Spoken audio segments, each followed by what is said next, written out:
Yep. Cool. We're rolling. Curtis, Misty, thanks for doing this, guys. Yeah, thanks for having us. Absolutely. Out of the gate, how long have you guys been together? 6 years. Did you have any idea what your life was going to be like? No idea. No idea. So we met online, and his profile picture was him with his arm up in the octagon. And I was like, this looks like a bad decision. I should probably swipe left on this. I didn't, though. So thank goodness for that. Yeah, most guys that have those as their pictures, they're probably not like Curtis. Not at all. No. Yeah, they're not very humble people generally. Yeah, she thought I was going to be some like weird fighter meathead or something. Yeah. Actually very boring, so. How long after you guys dated did you start doing jiu-jitsu? I waited. Like Zach started right away within 6 months, and I waited maybe a year and a half. I was about a year behind Zach. So let me tell you how it happened, because I think it's funny. So she wanted to hang out, to spend more time with me, because I told her when my first date with her, I told her all the reasons she should not date me. One of which is that I live at the gym. So she'd just come and hang out. And we went to Nashville. Did you go to Nashville? I've been a couple times, yeah. So we went to the tournament in Nashville. I don't know if you were there. I did. So you went to an IBJJ? Yeah, yes. Okay. Yes, which was her first tournament. And she was like cool with being the BJJ mom and helping everybody. And then she'd come to class and she's like, well, maybe I'll just do some of the warm-up so I can get some exercise. Maybe I'll do a few drills. Next thing you know, she's in Vegas competing. Her first tournament was Vegas. You were there. Yeah. Wow. Yeah. That was your first It tournament? was her first tournament. She just signs up and goes to the biggest tournament in the world. Oh, man. Once you go to that tournament, there's like no turning back. No, it's the coolest. It's the coolest thing. You can't believe there's that many people that are obsessed with the sport. Yeah, and then all the seminars and just, everything about it. There's so many mats. Yeah. Yeah. So Zach was the first son or the first kiddo that started training? So Silas and Seth had trained, but they're inconsistent depending on what happens in life.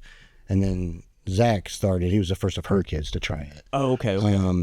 But of course now he's the most consistent. Yeah. By far, maybe of anybody in the gym, honestly. Yeah, no, he's there at every class. Yeah, he trains hard. It's changed his life. Yep. Jiu-jitsu has, for the better. Yeah. Yeah. Seth, he's one that I always think about because he's so good. Yeah, and this is no offense to any of the other kids. He's the most athletically talented of them, and he knows it. Mm-hmm. He's always been good at stuff, but he puts so much pressure on himself. So if he's gone for 6 months, he doesn't want to come back because he doesn't want to be 6 months behind everybody that he could beat. Yeah. But if he dedicated, he could be incredible. Silas, too, though, because he's very smart with his jiu-jitsu, crazy guard, long arms. Totally different approach between the two. Yeah. Yeah, they're very different, but they're both really good. Yeah. And whenever Keegan was doing it, he's very good. Different approach, too. Zach's more of a top game, Explosive, yeah. Yeah, Keegan and Seth are very similar. Yeah. And Zach and Silas are both very, methodical, technique-driven. So they're the two firstborns, and the other two are the two secondborns. Interesting. Yeah. What, if you don't mind me asking, does Seth think about coming back? All the time. I think it's in his blood. He wants to do it. He works a lot, but I think he just doesn't because he has that pressure and expectation on himself. So when he comes back, he knows he's going to go full tilt. Yeah. So, yeah. How do you guys manage, begging them versus asking them or just assessing where they're at? Because I know it probably means a lot to you guys to see them in the gym. Yeah, I've never been one to force people to do those things. I'll give them the benefits of it. I think they understand the benefits. I'll ask, hey, you want to come to class? They say, no, I don't. I do the same to her. I've never once pressured her, be like, hey, you got to go to class. I'm like, do you want to go? If she wants to skip that day, I'm like, okay. It has to be her own decision. Yeah. One thing that I had to really struggle with is focusing on the fact that it can't always be linear because it'll destroy you. When you're like, oh, I got to take this off for work. And then that just anxiety. You're like, oh my God, I was almost there. And then I had to take 6 months off. Yeah. But that's the same with working out, eating right. I think all those things, people think they have to start over when they screw up or miss a day or something happens. And you don't, you just start where you're at. That's all you can do. Yeah, it can eat you alive, though. It can. Yeah. Not being present. Yeah. Yeah. What's your first memories of training any martial art? So did you wrestle in high school? I wrestled 1 year. So I was a kid that loved fighting growing up. It's funny because I told Misty, I'm like, you know what? Nobody knows anything about me. Like, if I asked you about where I grew up, how I grew up, where I work, you don't know. And you've known me for years. I don't share much. But I grew up loving fighting stuff, all the martial arts movies, all that stuff. I got in a lot of fights. I got in trouble a lot. And you can't see it, but I have really bad ADHD. I'm like a problem child. My parents wanted to put me into a boys' club. Like, it almost happened. Like, so I just loved fighting. And then when the UFC happened, I had a new idea of what fighting even was. So then my freshman year, I wrestled, and I was really good. I'd never wrestled. All these kids been wrestling since they're 3, as you know how that goes. And I made JV. The only guy I couldn't beat was the guy that went to state. But then after that year, I just couldn't maintain it because we didn't have a lot of money. I worked about 32 hours a week plus school. Didn't have a car, so I was walking to work, and it was just too much. And I started getting involved in some stuff at church, and so I gave it up. The wrestling coach literally pulled me into an office and was like, "You have so much potential. You're naturally good at this. You're throwing it away." And I didn't listen, of course. And then years later, when Silas was little, I put him in jiu-jitsu, Blue Springs Jiu-Jitsu with Wayne Marble. Oh, nice. We did a 6-month thing. How old do you think he was? Oh, man. Probably 13. Oh, what a liar, so, dude. So he has tons of experience. He doesn't. Because we only had the 6-month class, and he was off and on. And I traveled for work, so I wasn't there as consistently. So after that 6 months, we didn't do it again. Did you train a little bit there? Yeah, I trained there. Okay. Was that your first jiu-jitsu school that you ever trained at? It was. Well, my brother and I went when I was like 19, when nobody knew what jiu-jitsu was, to a school in Wichita, which is now a huge school. Was run by a blue belt, because we'd seen all the stuff in the UFC. Yeah. So we went there and checked it out, went to like one class. We're like, I don't know, man, we can't afford to do this. Like, I wish we would have, because we would have been so far ahead of the rest of the world. Like, it was before jiu-jitsu took off. Yeah. That guy's like a high-level black belt now with this huge school. What's the school's name? Fox something. Okay.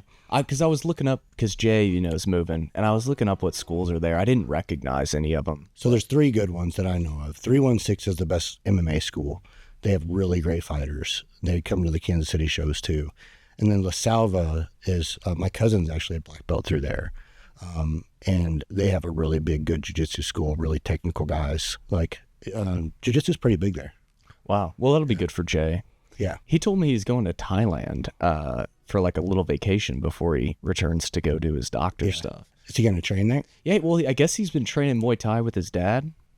Oh, that's cool. Yeah, so they're going to go down there and just mess around at some of the bigger, cool schools. Yeah, the Tiger Muay Thai there, the outside stuff looks amazing. Incredible. But after the Wayne Marble thing, I didn't go back until I was in my 30s when I went to Rudy's school.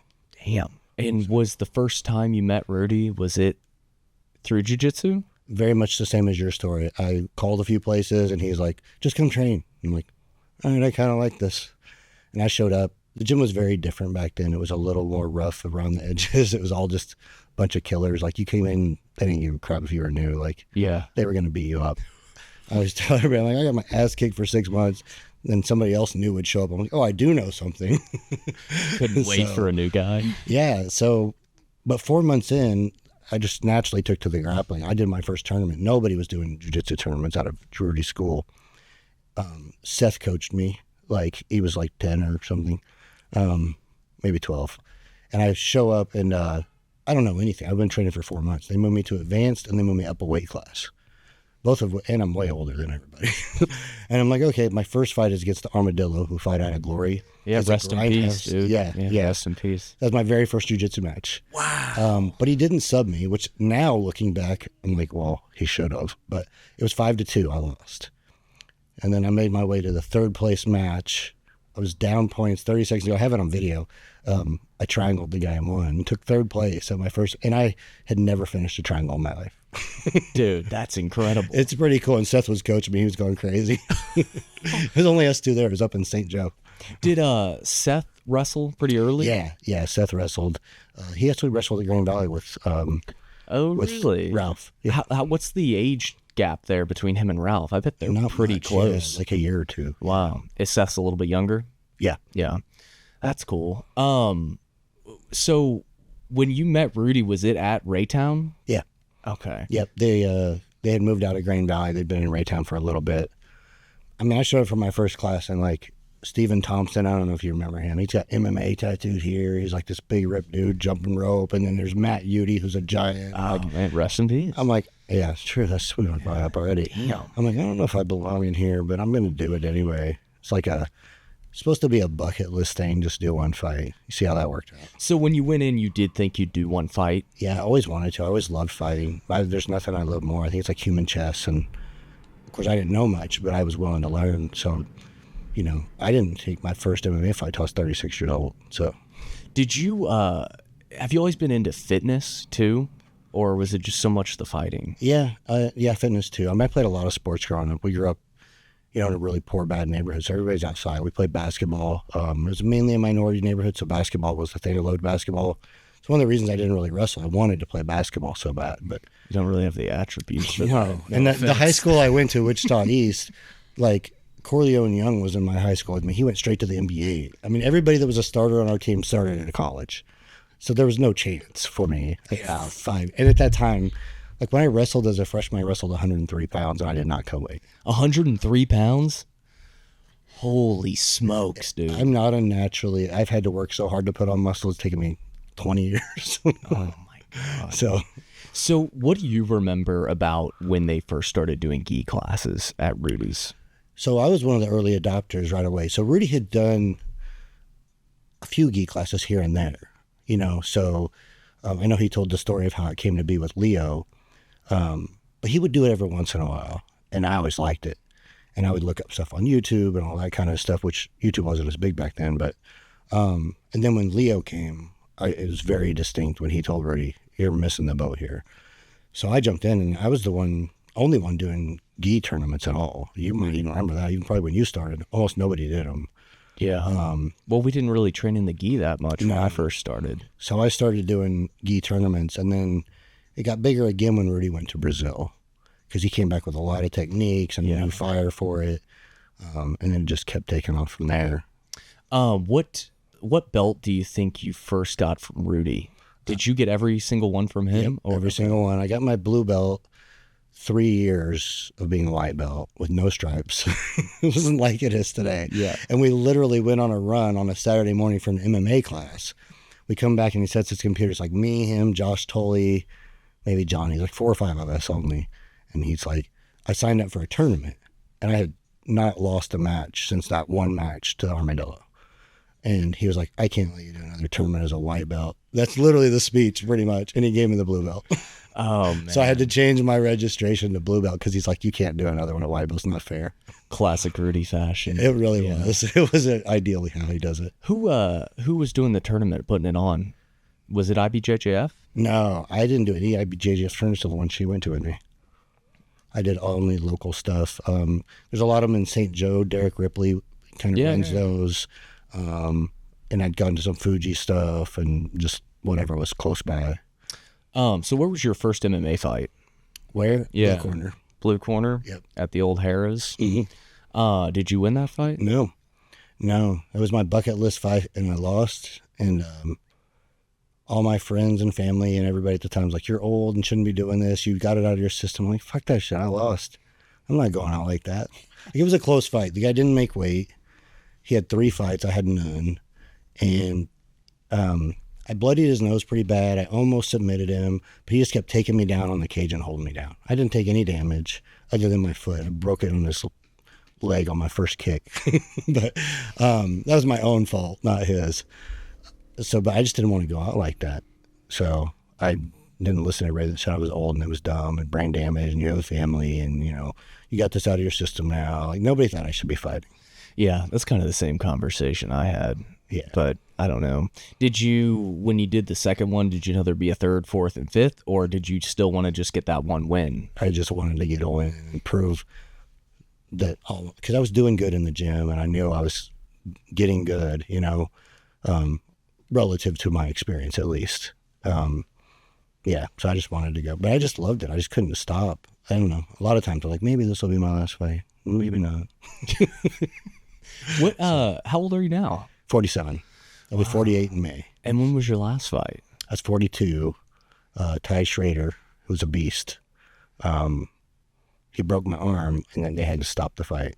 Yeah. Do you still think about it? Yeah, all Or the do you time. fully? No, No. Oh, God. I think about it all Sick. the time. So sick. Or it's just hard to get it out of your system. And then going out like that, I didn't get to finish the fight. Like, Yeah. you know, it's technically a TKO, but it's just because my arm was broke, which he broke it. It was his kick.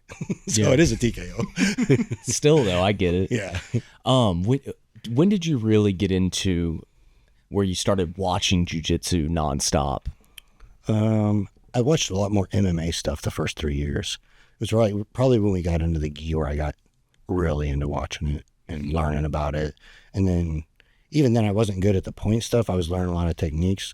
I think the point stuff came along more when Oni came. Yeah. Yeah, Oni was making me focus on points. And whenever he would score on me, he'd be like, 2 points. And if I score on him, he's like, oh, 2 points.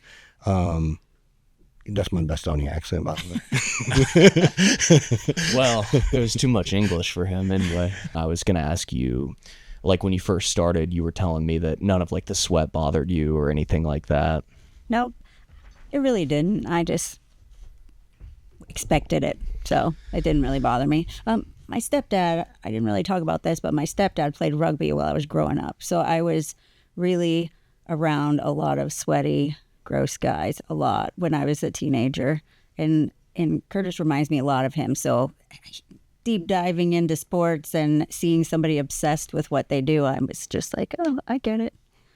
Did you, when you saw how dedicated he was, did you have like any inclination that you would be there just as much, or was it more so you wanted to support him?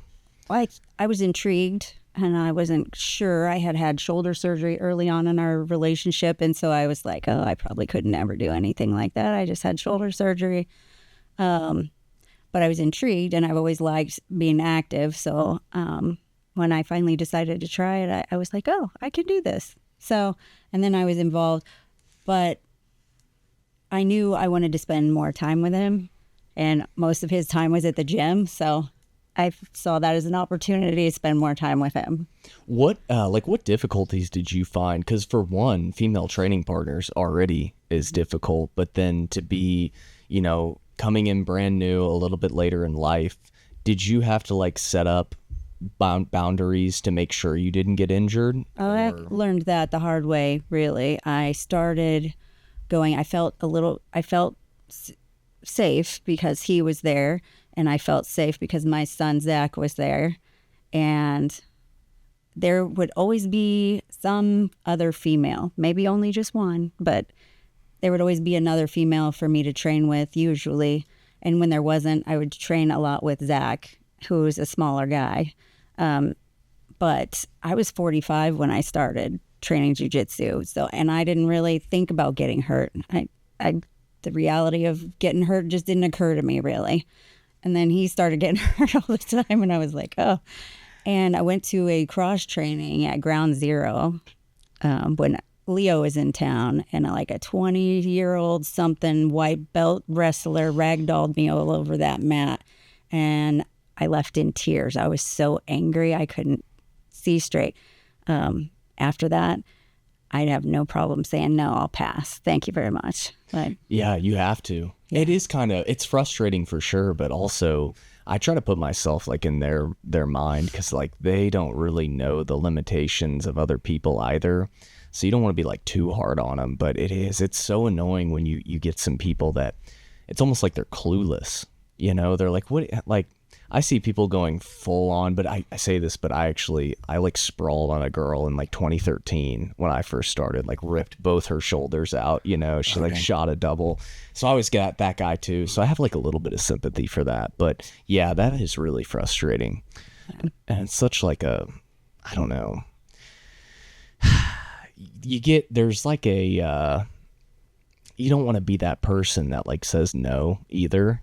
So then you're like, I don't want people to think I'm a bitch, but you have to do what's best for you. Mm-hmm. And you've dealt with a ton of injuries. Yeah, way more than anybody else. Yeah. Probably. I wrote a book on it.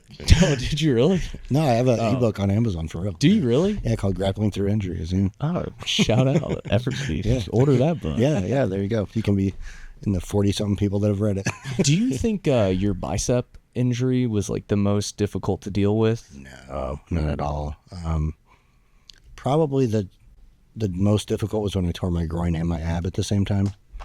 Because I couldn't get up. Like, I'd have help to the car and like couldn't use my legs, and that was probably the worst one. I've had so many. I mean, my thumb has no ligaments in it. I got the broken arm. Both biceps are torn. This one looks deformed. Yeah. I've torn my calf, my hamstring, my groin, my abs.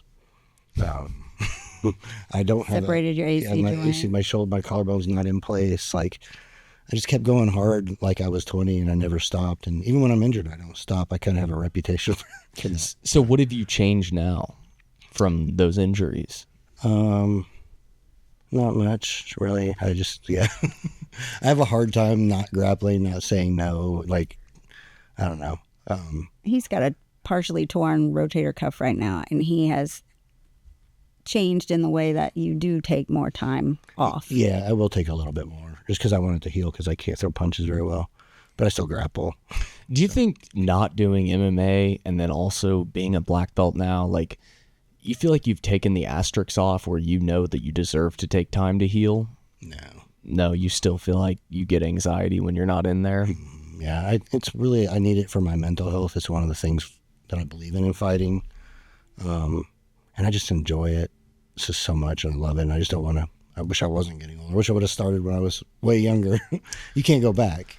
That's not my journey. But like, Henrique had a long conversation with me one day about how I should change to the phase of my life where I'm focused on coaching and I don't have to grapple every class. And I'm like, if I have to sit out one class and watch people grapple, I'm like, this sucks. What was his perspective when he was having that conversation with you? Really, that there's just these different stages in your life, and you have the stage where you're the beginner, then you're the competitor, then you kind of become the coach, then you kind of become more the owner, mentor, and that's kind of the cycle of how things work in jiu-jitsu, which I understand and don't necessarily disagree with. I just don't think that I'm that person. I also was still fighting MMA at 42 against 27-year-old studs, so... Do you feel like you have more competition goals in your career right now? Yeah. Like, what's on if you had a scorecard and you were marking things off, what do you want to do? I want to get back into competing some jiu-jitsu. I just got to get healthy enough to do it. And haven't got to compete as much at black belt as I wanted to. I competed a lot at all the other belts, but at black belt I've had not enough competitions.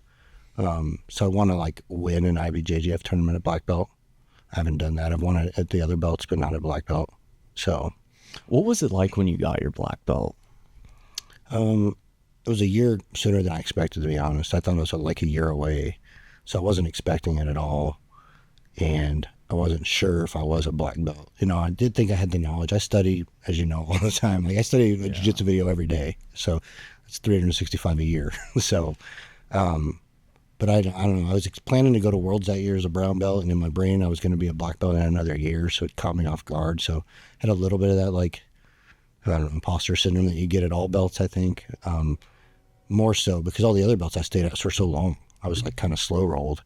And I wasn't brown that long, and I was like, oh, I'm a black belt. So, but then once I did a few competitions at black belt and started rolling with all the black belts all the time, I'm like, oh yeah, I guess I am a black belt. So, what did you tell yourself to start eliminating some of that imposter syndrome? Nothing different than I do any other time. I have a friend that told me that I have the Shawshank approach to life. So like one little pebble, eventually I'm going to get out of Shawshank, and it's like, well, I just got to get a little better every day, and eventually I'll be a black belt or feel like a black belt. So when you did that Worlds tournament where she was there, you competed at black belt, correct? No, I haven't done Worlds at black belt. Okay. No, the one that she did, I was a brown belt. Mm-hmm. Actually, I got my brown belt that day.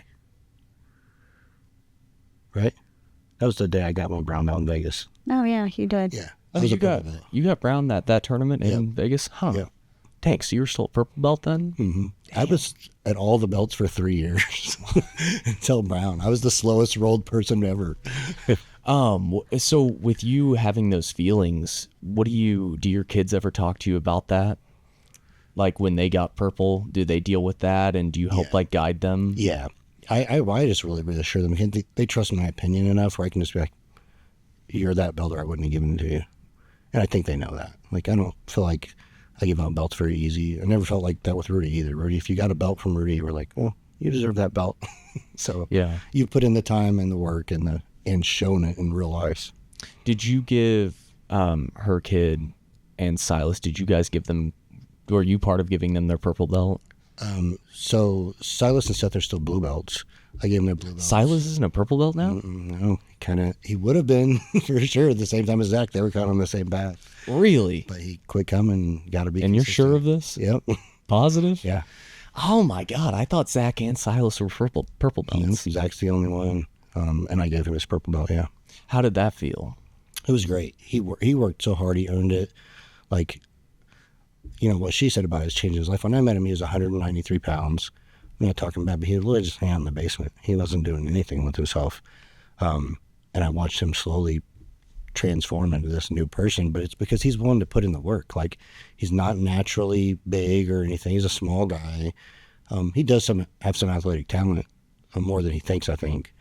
But he works hard. He works harder than anybody. Like, he goes hard every single class. He shows up all the time. He started changing the way he ate because he wanted to do better. So he asked me, and he follows my advice on that. Sometimes the hard way. It takes him a while to learn, but. Did you have any reluctance when he started fighting MMA? No, I thought it was good for him. The day of the fight is when my apprehension kicks in big time because it's hard to watch. It's just hard to watch your kid get hit and kicked and bleed and struggle and suffer. Like, the weight cut is hard. Yeah. The weight cut is hard, and you don't want him to fail. You want to protect him and make him to be happy all the time, but you know there's a real possibility this won't go his way. But he's done great. I mean, he's really done great. Yeah, well, especially as a nurse to, see what happens in that cage and then just to be able to support him. I mean, it's got to take a toll on you. Yeah. I think his first fight, he broke his hand, a bone in his hand. So then he had a pin sticking out of his hand for a month. And then they pulled that out. And he still has, like, residual pain from it. And I guess that's normal. Like arthritis type burning pain? Yeah, that's pretty common. Yeah. I had that in my foot the first time I broke my foot, but I did like some pretty intensive yoga for like a year and actually got rid of it where I'd like sit on my toes a lot. But yeah, Flexibility. but the pain, man, it's so different. It's almost so annoying that it's worse than actual pain because like the weather, I used to think that was bullshit.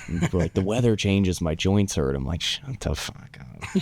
And then I had it happen to me and like it would be cloudy out or something and then my foot would just burn and like then you get like restless legs and you're like, oh God, this is horrible. Well, that's cool that you worked it out, though.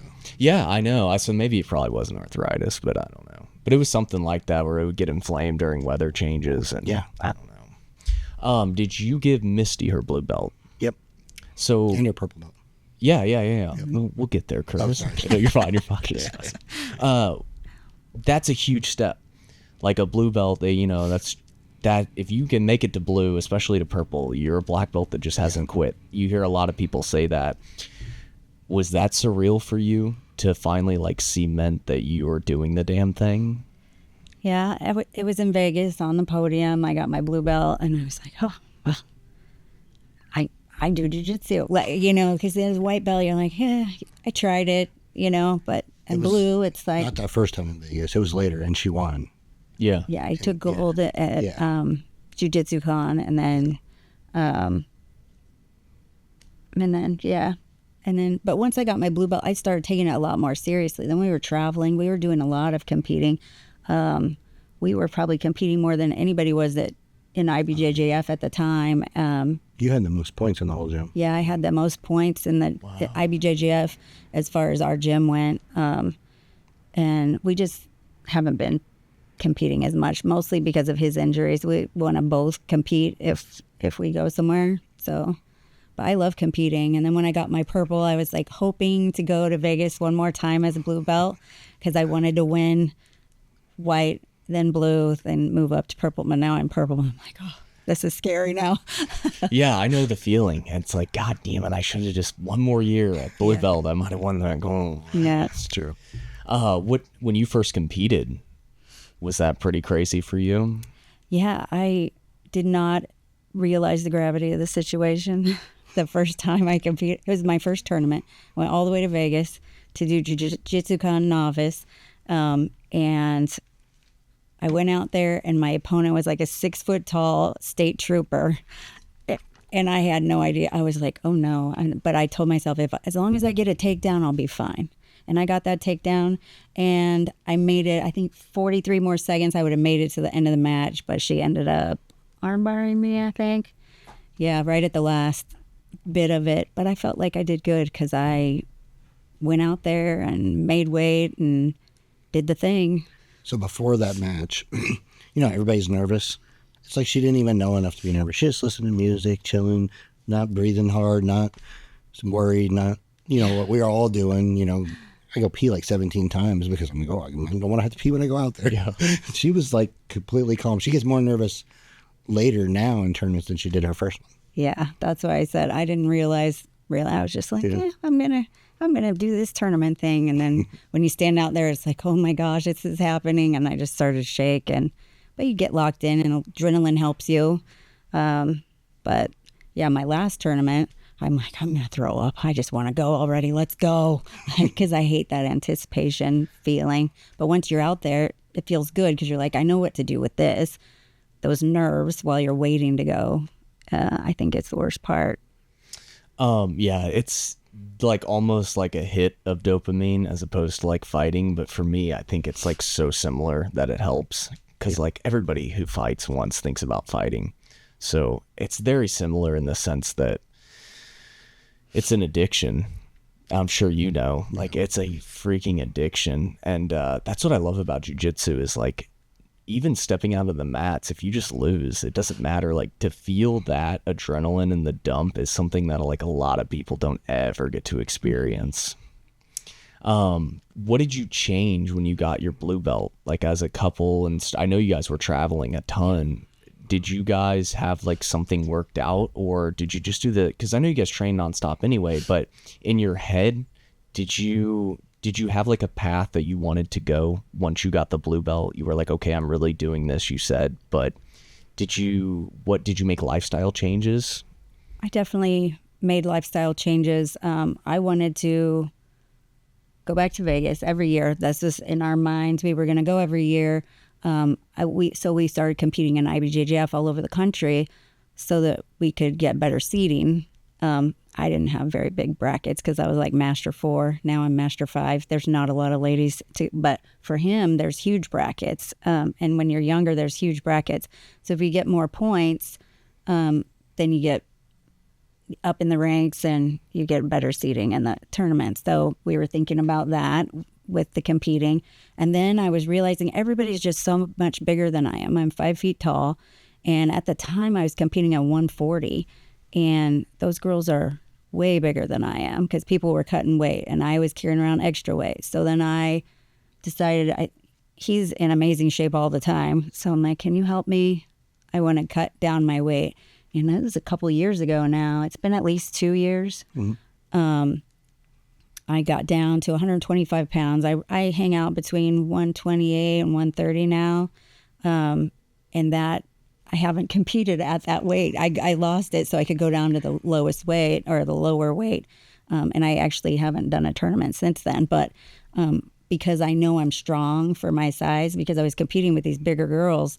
And now now that I'm smaller, I think I would do really well against smaller females. So with that weight, you would just diet like a couple weeks out, like a little more strict, and then you would probably be right there. Yeah, because I think it's 129 is it featherweight? I don't remember the name. I can't remember. Yeah, I think it's featherweight. So 129 is what I would need to be. So 4 pounds for the gi. So 125. I'd just cut a few pounds. I'd have to do that way ahead of time. I don't do the hard cuts and all that kind of stuff, especially with IBJJF. You get put in the bullpen.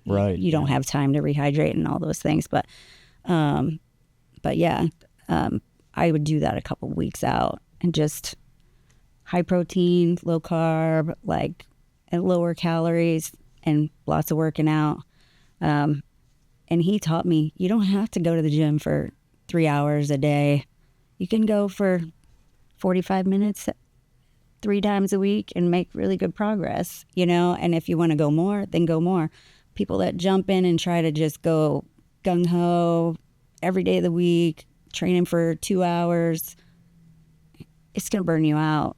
Just be consistent. His superpower is consistency. He shows up every single day. I don't show up every day, but I show up every other day and do a little bit of work, and it pays off. And eat reasonable. Have cheat meals, but eat reasonable. And once you're not used to all that junk, you don't miss it. When you do have it, you're like, ugh, why did I eat that?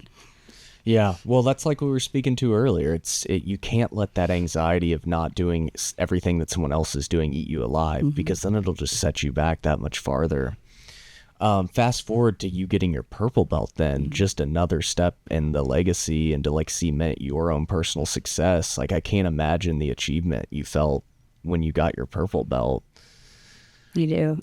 I feel I'm very proud of myself. I'm proud of who I am at 51 years old when, 31 years old. I feel like I've come so far. I'm doing so good physically, mentally, emotionally, all kinds of things. I'm at my best right now. Yeah, I'm no shit. I'm literally getting chills just listening to you say that. It's so crazy. And for it to be like a family affair was really important for me to have you guys both here, because it's really beautiful what you guys have done. I mean, when you gave her that purple belt, what was that like for you? And I love giving anybody their belt, but it's special, of course, when it's your wife that you're with all the time. I mean, I know how hard she's worked, and I know the anxiety she's had, and I know how much more she put into the fitness and losing weight and changing how she ate. And I see her go hard with people that are bigger, stronger than her, and she doubts herself sometimes. I'm like, dude, people hate rolling with you. You're freaking best because she's strong, and she uses her attributes well. She got shorter legs, but if she gets you in a triangle, you can't breathe. So, like, I was super happy. I was super excited. I hid it from her. She didn't know it was coming. So I knew she'd actually be a little disappointed because I knew she wanted to win the blue, but she was a purple belt and she deserved it. Yeah. And not to get too corny, but do you guys ever just like sit back and think about what it would have been like if you didn't swipe right? Yes, we've had that conversation multiple times. We actually talk about it a lot. Yeah. We are very intentional about our gratitude for the fact that we have what we have, and then we found each other. It's just been so easy since day one, like just being around each other, talking. We don't have to be talking even. Like we do everything together, which some people might find annoying, but we really do, except for work. We're apart at work, but we're together at the gym. We're together at Planet Fitness. We go on vacations together. If we're at work, we're apart, but otherwise we do nearly everything together, Did it take you any time to get used to watching the UFC every Saturday? Or do you genuinely love it? I love it. Like we say this a lot too. During COVID happened right after we met. And so we'd been together like 6 months, and we had no, nothing else to do. And then Dana White was keeping UFC on. And so Saturday nights, and it is still a routine of ours. We watched UFC. If it's on, we're watching it. And sometimes we have the kids all over if it's a big card. Sometimes we're traveling and we're in a hotel room and we're watching it on a laptop or a tablet. And sometimes we're watching it on his phone in the car. I'm driving and it's on there and we can hear it through the speakers. And we get excited. We talk. It gives us stuff to talk about. And when I truly enjoy it. I do. I know some people, it's not their thing, but I've always liked sports, like I said. So I can appreciate the level that these people are at. Yeah, it's hard. Once you enjoy your first fight, you'll never like think about it the same at all. Like other sports get so boring. I still love football, but you just need someone to pay attention to one fight that they enjoy, and then after that you're like, oh my god, I can't believe this is free every Saturday. Well, and when she started watching all the time, then she started getting these favorite fighters or people she hated. She always wanted Sean O'Malley to lose. Like for some reason she didn't like. We went to Vegas, and it was his first loss. Everybody had bet on him in this party we were at, except for her. She had bet against him, so they're all mad. And she's like, And for nobody else. In thought he was Vegas, gonna lose. in the bar, everybody's looking at me like, this lady. Like,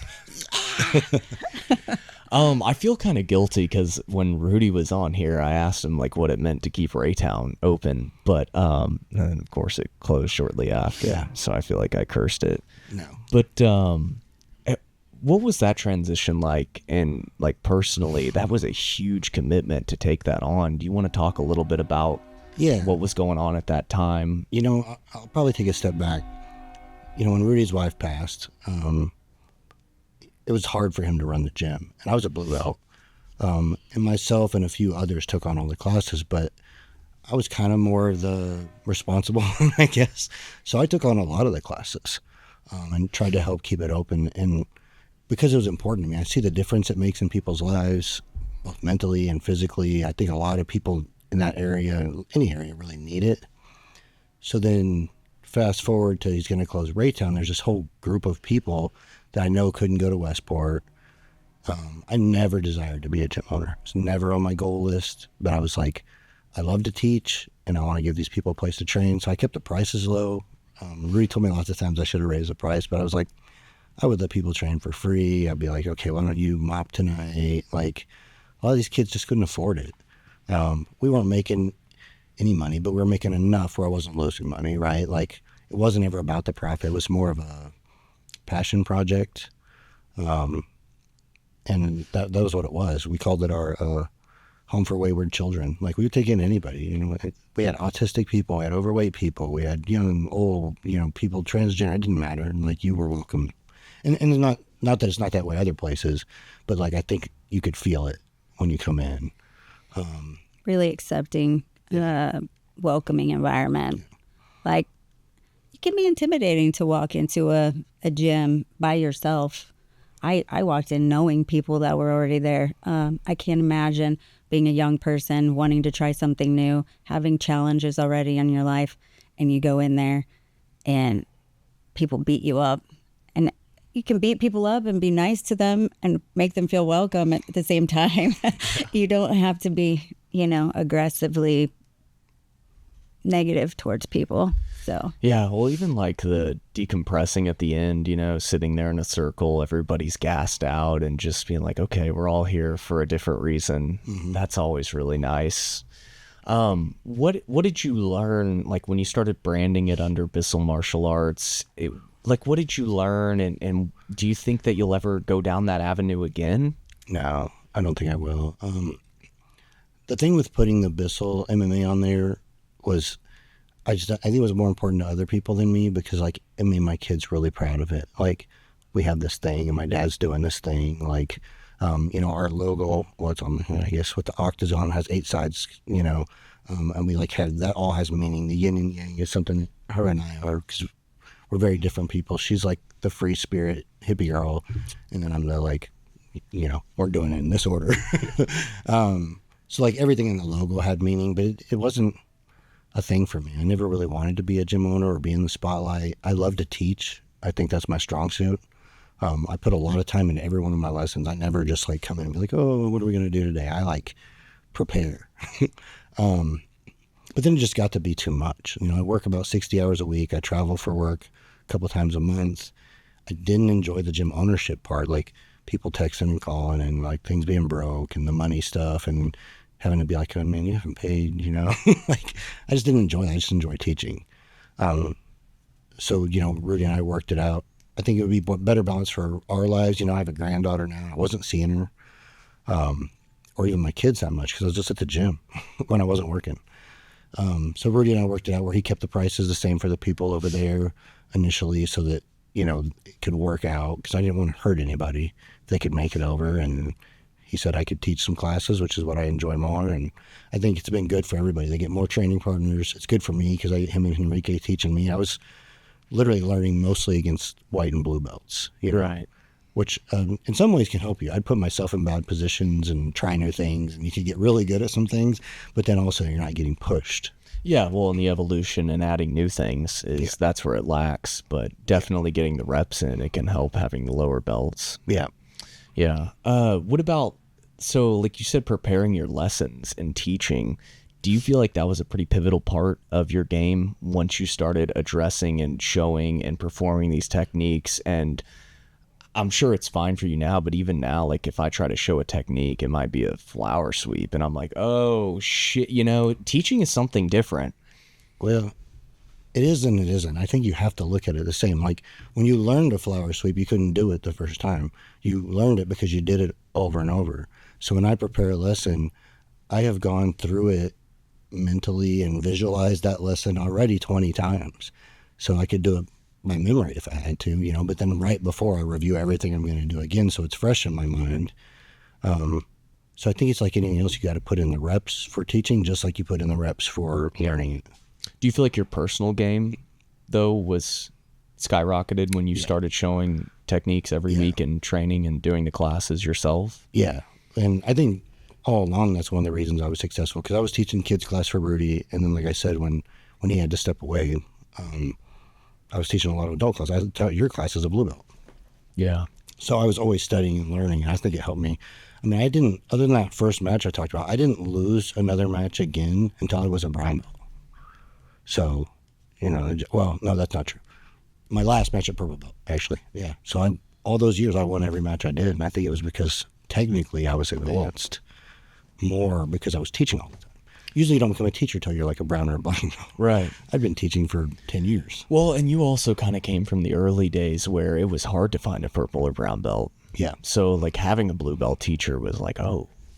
Yeah, that's true. Yeah. And so for like the branding now and the closure of Raytown, unfortunately, was that tough on you guys to finally let it go? I mean, I'm sure there was an anxiety relief too, but the reason it was tough was because I didn't want people to see it as a failure, because it wasn't. We had students, our kids' class were growing, classes were growing, but everybody always kind of thinks that, I don't know, it shouldn't matter what people think, but I just didn't want people to think I couldn't do it, because I can do it and do my full-time job. We were successful. And then I didn't want to let her or my kids down. Everybody was super proud of it, but everybody wasn't putting in the same amount of time and work that I had to. She did a lot, but even still, it was mainly on me all the time. So I was like, okay, I'm glad you're all proud of it, but like my quality of life isn't where I want it to be right now. Like I'm sleeping 6 hours a night. It's, which is fine if you do that for a couple nights. That's a good night. Like some nights it's 4, and I'm like, it's just too much. And I was like, I need to change something so I can enjoy my life. I'm not getting any younger. Yeah. I think we all felt like that. Zach was up there every day. We were up there every day. It was exhausting. And then holding down full-time jobs and trying to balance it all and still have family time and couple time and downtime. Yeah. He doesn't know what that is. But Well, once you stop working, that's when they say you die. So, you got to keep moving. Yeah. Like I said, everything happens for a reason. It seems to me like one great thing ended, but now the empire at Westport is just that much better, because now we have 3 great minds to pick, you, Enrique, Rudy, when Zeb teaches, like there's so many high level people all offering all of their information under one roof. That to me seems like, again, things just seem to happen for a reason. So I don't know. Did you know that you were going to fall right back into teaching quite a bit down in Westport? Yeah, I knew I would. Rudy has confidence in me, and I do take teaching very seriously. I think I'm good at it. People have gotten better. I get really good feedback. I see people doing things that I teach them immediately having success, which I like, and I've already gotten great feedback from the classes at Westport. Like having the bigger audience sometimes is kind of nice, because I'll show some really cool stuff to 6 people. Not that they're not any more important, but it's kind of cool showing it to 30 people. Yeah. So do you guys have bucket list items as far as like going to Brazil and things like that? No, not really jiu-jitsu bucket list. We have other life bucket lists, but when we go on vacation, we like to just go on vacation. You don't want to go to Brazil? I mean, I would definitely go to Brazil. I want to see it, and if I did, I'd want to train, but it's not super high. I'd go to Thailand before I'd go to Brazil. Really? Yeah, just because the whole country interests me. It's beautiful, and the beaches, and like the street food, and that Muay Thai gym that's outside, and like it's just always been something I thought was cool. Yeah, I'd definitely pay money to have Rafael Fiziev just pieced me up. Yeah, right, exactly. And go to one of those bars where the Muay Thai fighters beat up the drunk Americans. Yeah. Like, maybe find some lady boys. You never know, right? Like, you can't tell. Is there like a single person you like to structure your game off of? No, not really. I'm pretty versatile. I watch a lot of different people. I've had to learn for myself, what works for me. And especially as I've gotten older, I really have a very controlled smothering game, wearing people out. So I like watching people who have that like methodical wear you down style. But then I also like learning good stuff from guard, because if I end up there, I want to be. But I kind of got strong at guard early on because I was small and I could control people there. But I think my top game is really, so I watch a lot more people who are going to sweep you or take you down and stay on top. Yeah. What about like, so for your competition goals, do you, when you heal up and you get all your injuries taken care of, is it on your mind that you have to go back to Worlds and you need to win that championship? No, I just really want to win an IBJJF tournament. Worlds is really tough. It's really good. So if, I think it could be a crapshoot any day who wins. That's kind of like some of these high-level UFC fights where it's who had the best day. And I don't have any delusions that I can train as much as some of those guys do that live it, and that's what they do full-time for their job. And not to sell myself short, but I've faced guys that I know are like just way better than me. And that's what they do for a living. And so, but I can compete with them and I do well against them. So I would think it would be just good enough for me to win a IBJJF tournament. What about you, Misty? What do you focus on for your own personal achievements? I was really focused on the points, the IBJJF points for some reason. And that just gave me a goal, though, like something that I do better. I'm motivated by the prize. That's just the kind of person I am. I'm way more motivated to train when there's a tournament coming up. So I just like to compete. I want to win as much as I can. And make my husband proud of me, my son proud of me. But and feel good about myself and just feel like I did well. Even I've lost jiu-jitsu tournaments to really good people, though. So then I even feel good about that. When the number 2 ranked gal in IBJJF beat me in Oklahoma City by points, not submission, I was proud of myself for doing that, because she was traveling all around and winning everything, and she was number 2 in the world in IBJJF for Master 4. But and Vanessa Birdie, who competes in ADCC, she beat me at the last Fuji tournament that I competed at, and I hated losing, but I lost to somebody really good. So, do you guys see yourself like going back on the road though and hitting the Nashville and all that? I'd love to. Yeah, we look all the time, and that's another thing with the gym. It's hard to be gone. Yeah, literally class attendance would go down. And I'd have to start over some ways. Yeah. I'm like, where did everybody go? We were gone for a week. So do you think about the Grand Slam at all, Curtis? Does that? No, I really don't. Damn, that's so interesting. I like that. That's a healthy mindset, though. I really like that about you. I think I was probably more that way before, but I don't know. I think I'm in a different place in life now where I'm really more about enjoying the journey than I am trying to prove anything. I feel like I'm pretty comfortable with who I am. Yeah.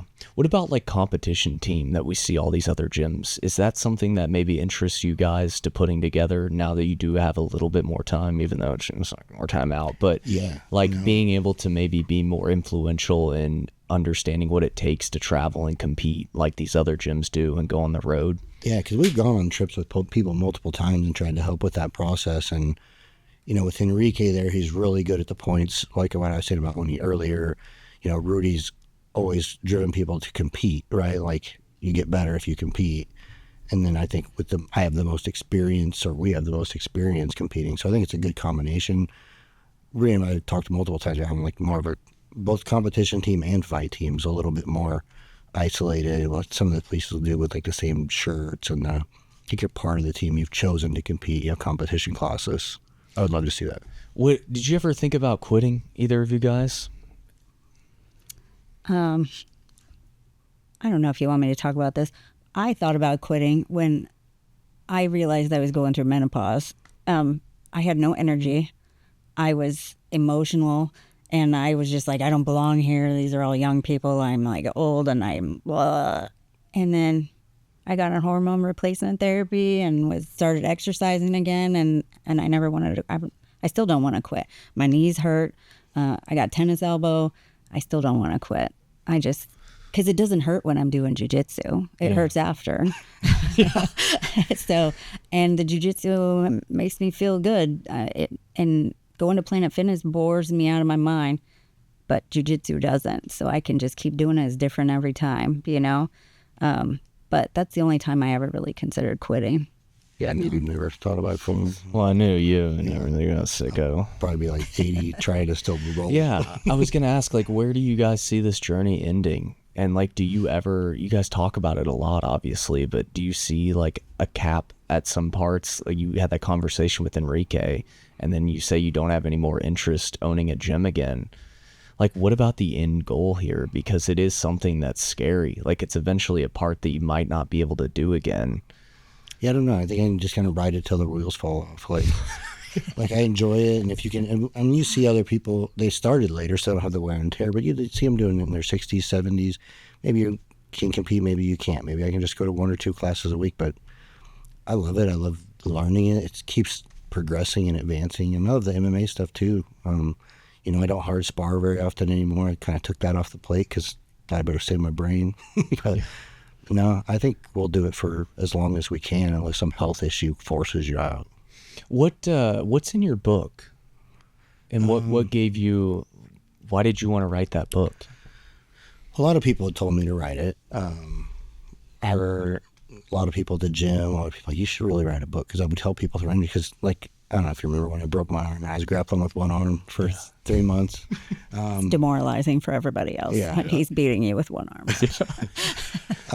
So I just thought I could help people with how to do it. So there's the physical aspect of dealing with the injury. Then there's the mental aspect of you can still come to class and not get disconnected and learn some things. You can still watch videos.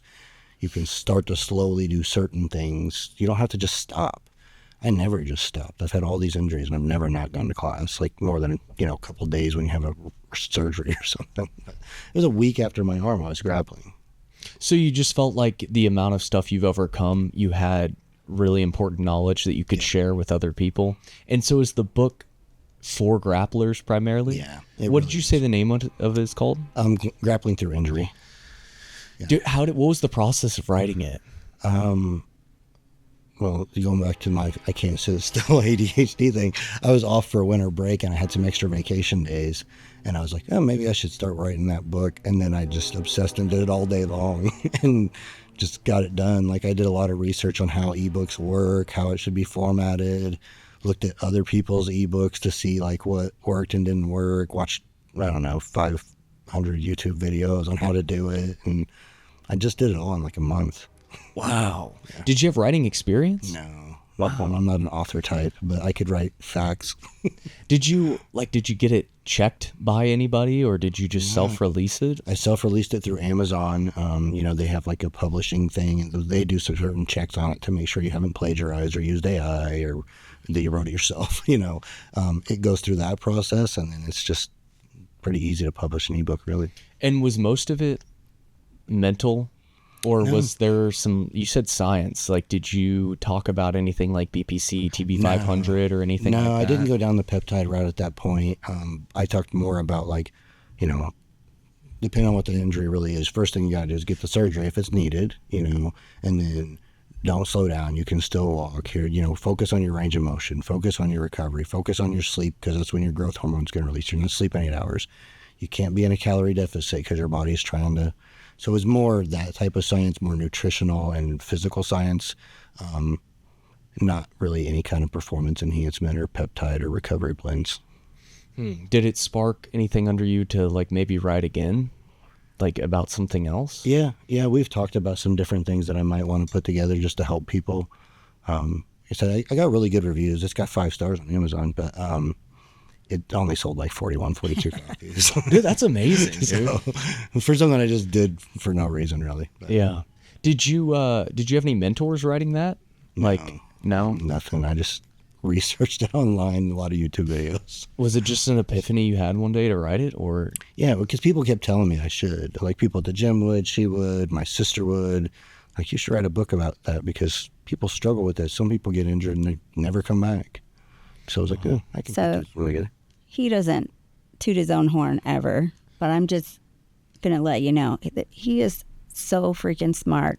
He knows things about things that, I mean, but unless you ask him a question, he'll give you a real deep answer, and he knows a lot of things, especially about fitness, nutrition, exercise, recovery, all of these things. And now he's doing this nutrition certification. He has helped people he works with, family members, friends, all over the country, helping people lose weight, get fit, change their life. And he just does it to help people, like, because he takes his energy and he deep dives into things, and then he just shares all that information. In a different world, he would have been helping people in a different way, but this is the way he's doing it. And I love him for that. He just helps people be the best versions of themselves if they want to take his advice. Not everybody does. They think they want the advice, but then they don't take it. But he's helped lots and lots of people change their lives just with fitness information, health information, and he takes it very seriously. He does it first for himself, and then he shares it with everybody around him who wants help. Do you want to go over your injuries real quick? Because I have a follow-up question, but like all the stuff you've heard, you said your shoulder, you had both your biceps torn. Yeah. How many surgeries have you had? Not very many. I got the plate in my arm. I avoid the surgeries, which is why like this isn't fixed. He said, you'll be out for 3 months. I'm like, well, can I just do it without it? He's like, yeah. Same with this. I didn't get it fixed. I could have got it put back in. So the only surgery I've had is this, right? Yeah. They wanted to do surgery on certain things, and I have a really great ortho, Griner Orthopedics, if anybody wants to go. Bobby G. Yes. He understands me and what I do, and he'll be like, here's the things you can do, here's the things you can't do, here's the exercise I'm not going to tell you not to. So did you use any peptides to heal any of those injuries? Yeah. The one where it really stood out was that groin one I was talking about. I took the BPC and the TB500, and the doctor was surprised how fast I was healing. Well, first of all, I walked in and he was like, I saw your x-ray, you shouldn't be walking, or your MRI, you shouldn't be walking. I'm like, oh, I'm not? So I guess it was pretty bad. But I healed really fast. And I think they do make a huge difference. Yeah, I think everybody should do it. So do you follow any of the stuff that like Bobby's doing, RFK Jr., with that bill that's supposed to get passed? Yeah. Do you research into that at all? Yeah. And I hope that it goes through. I mean, yeah, me too. Peptides can help a lot of people, and there's a lot of different ones. They're natural aminos that are in our body. They're not really dangerous unless you do a dose that's stupid. Even the weight loss drugs, some people have a real stigma towards them. I know a lot of people that they've helped, and they're just another tool. And it's one of the greatest breakthroughs we've had in science ever. Like 22 million people are on them. Yeah, the GLP-1s might be the most amazing drug we've had in a long time. They change your A1C, they reduce your cholesterol. People are using it to get into shape, and like some people are embarrassed about it. Like, don't be embarrassed. Like, if you can use it as a tool. Now, if you're just going to do it and not change anything, then that's stupid. Yeah, but I mean, if it lowers your weight and your BMI to a more appropriate, numbers, like what? Even if you don't get off the couch, it might have saved their life. Yeah, no, there's still benefit to it, but there's some muscle wasting that happens there. Well, and Bingham Bueller was talking about how a lot of it is overdosed. Like, yes, they give people way too high of a dose, and then on top of that, there's a peptide you can add with it, so you don't have the muscle wasting or the bone density loss. Yeah. Well, when it comes to the doses, because they did all these clinical trials, they're starting people, at these really high dosages. But the fitness industry, if you watch a lot of fitness influencers, they do like 1 milligram a week. They'll microdose. They're doing enough to what they call kill the hunger noise. But you still get the cholesterol benefits, the A1C benefits, the anti-inflammatory benefits, as long as you don't have issues with the motility, because it does slow your gut motility, and there are health risks to that. People have gotten pancreatitis from it. If you're eating a lot of sugar and it's staying in your system, that's bad for your pancreas. But if you're smart with the dosing, and I think they really need to bring these doses way down and titrate people up slowly. You don't start people like 9 milligrams at semaglutide. It doesn't make sense. Well, like e-medicine has really changed the game. Yes. And we can take this out if this is too personal a question, but do you use any testosterone or anything? Yeah, no, it's not too personal. I've shared with people. Yeah, I started a couple of years ago. I never would take it when I was doing MMA. It just felt like it's not safe and you shouldn't do it. But I, with all the research I do, I understood all the benefits to it. Like, why would you not get yourself back to a healthy level if you can? I mean, people always call it like steroids. I'm like, yeah, well, steroids are super physiological doses. But this is just getting you to a healthy range so you feel good, gets rid of depression, gets rid of brain fog. It's been great for me. I get my blood work done every 3 months. It's always perfect, all green, everything, because I eat super healthy too and work out. But they track it. She was doing that HRT thing and it really worked for her. And I think that anybody, when they get to a certain age, or whatever age, if your testosterone is low, get a blood test and get it fixed. Like, why wouldn't we? Do you know like what levels you come in at? Yeah, normally with my TRT, I'm around 800, 900. So that's still completely normal. That's like 300 under the normal threshold. Yeah, depending on who you listen to. Anything over 1,000 is when it starts to get super physiological. And I've had ranges up and down. They actually started me low and I had to keep titrating up because they said I burned through it fast. I think maybe my metabolism and activity level, but they started me at one dose, and then they'll give you a new dose 6 months later or 6 weeks later. You do blood work again. They're like, okay, now we cut your dose right. And with the doctor, do you have a doctor that's pretty dialed in on that stuff? Or who does your blood work every 3 months? It's through the clinic. Yeah, so it's a low T center. Oh, okay. I would not say they're dialed in on doing your blood work, but they're kind of antiquated in their knowledge about stuff because I listen to so much stuff, and in the Midwest we're always a little behind. So some of the things they recommend they could do better, honestly. So you said you read that James Nestor book, Breathe? No, you asked me to read it, but I have not read it. I have heard about it. I watched like a excerpt, like where they told you like the important things out of the book, the summaries. Well, we talked about sleep a little bit at Shamrock the last time I talked to you. Was that something you focused on too quite a bit? I still do. It's been one of my biggest struggles of my life. I've never been able to sleep. What parameters have you set up to help you in that? That could be probably a whole podcast. So I turn off all the lights in the house early. I have blue light blockers on my glasses, and then I take like magnesium and zinc and melatonin drink early, and I take glycine to help. It's supposed to cool your body temperature. And then we have room darkening shades. I listen to pink noise because that's the best one for your brain. What is pink noise? It's just kind of like white noise, but it sounds almost like static. Yeah, you should look it up. So it's supposed to help your brain while you're sleeping, but it also has the same benefit of white noise where it has that sound that blocks out all the other sounds because I hear everything.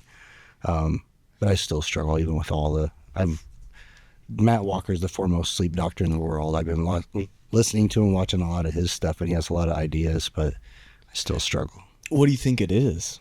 My brain just doesn't want to shut off. Just go. Yeah, it's almost like giving up control, which is a weird thing. Like every time I go to surgery and have to have anesthesia, they have to give me more because I don't go to sleep. Really? I got a nerve block on this, and Dr. Friend, who she worked with, there's pink noise. What do you just place over a Bluetooth speaker? Yeah. Does it turn off or you leave it on all night? Leave it on all night. Oh my God. Yeah, poor Misty has to deal with all of this. But I was getting the surgery at the hospital she worked at, and he comes in the room, he gave me a nerve block, and I'm going like this. And he's like, "What are you doing?" I'm like, "I'm moving my hand." He's like, "How?" I was like, "I don't know, I'm trying really hard." He's like, "You have a nerve block, you can't move your hand." And I'm like, "Yes, I can." He just told you to stop it. He said, "Stop." I'm like, "Oh, okay." He tells the story all the time because he's never seen anybody do it. I didn't know I was doing anything different. I just felt my arm going dead, so I kept doing this to move my hand. What's like the biggest thing, Misty, that you've grabbed from his curriculum and his regimen that's helped you outside of the training? Just consistency. Consistency is the number one thing with him. He is the same thing every day, and I'm the opposite of that. But we balance each other, and he's shared that with me, and it's improved my life greatly in all kinds of areas. in work. We were just talking about that, like showing up every day, doing your best, even when it's hard, even when you don't want to. Just keep showing up and keep doing your best and keep learning new stuff. And just like jiu-jitsu, just keep showing up. Just like losing weight, exercising, all of it. It's just keep showing up. Do you guys have a pretty strict like kitchen meal prep regime that you guys do? Regimen? It's strict but simple, I would say. Yeah. So, like, what's your go-to? I eat chicken and rice for lunch pretty much every day, with kimchi for gut health. So I eat a lot of eggs. She's found ways to make some of my meals more fun. Like she makes these like keto egg sandwiches. Or High protein, low carb, low calorie, depending on the time of the year. He likes to bulk in the winter and cut when it's starting to get towards the sunshine time. But yeah, just keeping things healthy. We don't keep any junk food in the house. That's the worst thing we can do because we're not superhuman. We want donuts, we want cookies, but if we don't have them in the house, then we don't need them. Yeah, when the distraction's not there, it's much easier. And also, definitely, you said something earlier, Misty, like when you do just give like 2 or 3 weeks of discipline, once you have that out of your system, you don't really crave it all that much. Yeah. And then you start to remember, like, if you do slip up, like how terrible you feel after. I ate like 3 bags of Mike and Ike's last night. I did not sleep at all. But I do think you have to have balance. Like I have planned cheat meals or dessert meals, or in the winter I'll let myself eat a little more because it's Christmas time. And, and then unless I have a reason to be cutting more, I'm healthy most of the time. But every time I do a tournament, I get a donut. It was 100%. As you should. Do you have any like thoughts about turning everything you know and now you're getting nutrition, or you're getting your personal trainer, or we're getting nutrition certification. Do you have any ideas about turning that into your main profession? No, I just don't know that I'm salesy enough to do that. Like, and I'm too easy. Like, I'll help you. I'm not going to charge you $100 or whatever these coaches charge, and they sell themselves and make all the videos. I have a good job. I would enjoy it much more, and I've thought about would you just enjoy it, but like, I don't know if I'd enjoy the sales. I do think I'm going to take some online clients and charge them just to make back all the money I'm investing in learning.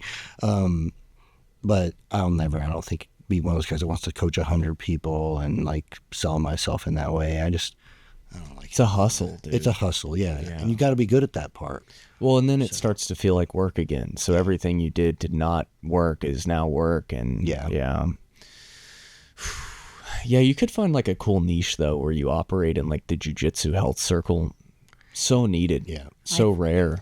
I've told him, I think that coaching is his real gift. I think he is so good at explaining just the right mixture of technicality, like technique and detail, and the right amount of words. Not too many, not too few. And he can help people with weight cuts. He's got it down to a science, the weight cut, from studying, Dominic Cruz, different UFC fighters and how they do their weight cuts and taking bits and pieces of this and that. Now he's got the certification under his belt, and he's already super knowledgeable about fitness. So the fitness, the fighting, the jiu-jitsu, the weight cuts, the nutrition, he's got all that knowledge. He's got a really great job, and he's super successful at that. But I think he could really be successful in the fight world, fight community with, if he like offered a fight camp, coaching, all-encompassing program, you could do it. But he just has to want She's it. my biggest fan. So. Yeah, well, you dude, you deserve it so much. Like, I'm not going to make you stand up and take your shirt off. But, I mean, dude, I've never seen you out of shape. I've never seen you not dedicated. And, dude, to see, like, your guys' whole family just consumed by this sport and this art, it's incredibly beautiful to see. It's, like, something that a lot of other people, I mean, I don't know if they tell you or not, but, like, I dream about it. I hope one day I find somebody that I'm invested as much with it and our kids like it. And again, you don't want to force it down their throat because then they won't like it. But to see you guys have fucking 4 blue belts, a purple belt, everybody trains, and then to see Misty get her fucking purple belt It's really crazy to see, and it means a lot to me just to know you guys and like the experiences we had in Vegas. That was a great time. Yeah, and Curtis, you taught me my first class ever. I'll never forget getting a personal lesson in a one-person class. It was just me and you that night. Yeah, that was great, dude. Well, anything to add? I just really appreciate you having us on. We've always loved training with you and your brother both a lot. You're two of our favorite people. That's why we hung out so much in Vegas. So it's great to be on your podcast. I've been watching it and tell her all the time. I'm like, he's got a really good gift. And I told you that when I got here, of being able to listen, let the person actually share their experiences more than interrupt it. Not saying you would. Some podcasters do, and I think you've got a knack for this and doing a great job. So, thank you. No, it means a lot, man. Putting this together, you did a great job. Thank you. It really means a lot. It's a lot of fun. It's really therapeutic for myself too. Like I've learned so much about people I thought I knew, or even you. So hopefully you heal up, everything gets good, and we can get back on the road, competition team, all that stuff. I'm really excited to have you down in Westport. I almost feel a little bit guilty about Raytown closing just because we have 8 new faces that were consistent over there, and I love Chandis. I talk to him a lot, dude. That guy's become one of my favorite people, dude. He's all heart. Yeah, he's so awesome, dude. All right, well, thank you guys so much. Really, it means the world that you come on, spend your time with me, and hopefully check out your book. I definitely want to read that now. Okay, just go look on Amazon. I can send you the name again too if you need me to. Right on, dude. All right, I appreciate you guys. All right, thanks. All right, take care. Bye. That was fun. Yeah. Thanks for